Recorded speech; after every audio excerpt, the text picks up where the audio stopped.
ക്രിസ്തുവിൽ സ്നേഹം നിറഞ്ഞവരെ, ഇന്നത്തെ സുവിശേഷത്തിൽ യേശുനാഥൻ യഹൂദരുമായി തർക്കത്തിൽ ഏർപ്പെടുന്നത് നാം കാണുന്നുണ്ട്. യഹൂദർ തർക്കത്തിൽ തോറ്റപ്പോൾ, അല്ലെങ്കിൽ കർത്താവ് യേശു പറഞ്ഞ കാര്യങ്ങൾ അവർക്ക് ഉൾക്കൊള്ളാൻ സാധിക്കാതെ വന്നപ്പോൾ അവർ എറിയാൻ കല്ലുകൾ എടുക്കുകയാണ്.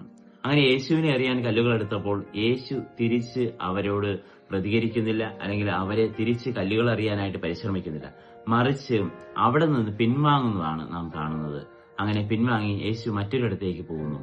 പ്രിയ സഹോദരെ, നമ്മുടെ ജീവിതത്തിലും പലപ്പോഴും നമ്മൾ മറ്റുള്ളവരുമായി തർക്കിക്കുമ്പോഴോ അല്ലെങ്കിൽ മറ്റുള്ളവരുമായിട്ട് സംവാദങ്ങളിൽ ഏർപ്പെടുമ്പോഴോ ഒക്കെ അത് പിന്നീട് നമ്മുടെ ഉള്ളിൽ ഒരു പ്രതികാരമായിട്ട് പലപ്പോഴും കിടക്കാറുണ്ട്. നമ്മൾ ചിലപ്പോൾ ആരുടെയും മുമ്പിൽ തോറ്റുപോയി കഴിഞ്ഞു കഴിഞ്ഞാൽ പിന്നീട് അദ്ദേഹത്തെ തോൽപ്പിച്ച് ജയിക്കണം എന്നുള്ള ഒരു തരത്തിലേക്ക് നാം പലപ്പോഴും വരാറുണ്ട്.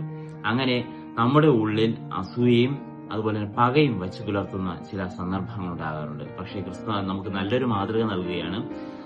നമ്മോട് തർക്കിക്കുന്നവരിൽ നിന്ന്, അല്ലെങ്കിൽ നമ്മെ കൊല്ലാനായിട്ട് ഉദ്യമിക്കുന്നവരിൽ നിന്ന്, അല്ലെങ്കിൽ നമ്മെ ദ്രോഹിക്കാനായിട്ട് ആഗ്രഹിക്കുന്നവരിൽ നിന്ന്, അവരിൽ നിന്ന് മാറി നടക്കുവാനായിട്ട് നമ്മോട് ആഹ്വാനം ചെയ്യുന്നു.